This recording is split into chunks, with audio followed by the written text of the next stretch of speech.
রাসূল সাল্লাল্লাহু আলাইহি ওয়াসাল্লাম বলেছেন, যখন ঘুমোতে যাবা এই দোয়াটা পড়বা। দোয়াটা দেখেন কত চমৎকার, কিভাবে নিজেকে আল্লাহর কাছে সমর্পণ করবেন, সঁপে দিবেন। দেখেন রাসূল বলেন, তুমি এটা পড়বা, আল্লাহুম্মা ইন্নী আসলামতু ওয়াজহি ইলাইক। আল্লাহ, আমি আমার সত্তাকে আপনার দিকে সমর্পিত করলাম।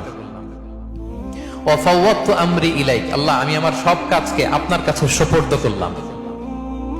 ওয়া আলজাতু যাহরি ইলাইক। আল্লাহ, আমার পিঠকে আমি আপনার কাছে আশ্রয় রাখলাম। সুবহানাল্লাহ পড়বেন না?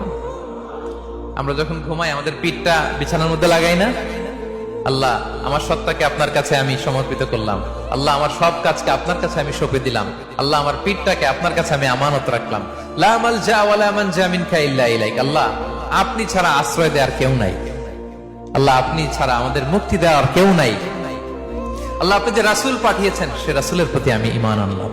আল্লাহ, যে কিতাব আপনি আসমান থেকে পাঠিয়েছেন ওই কিতাবের উপর আমি ঈমান আনলাম। সুবহানাল্লাহ পড়েন।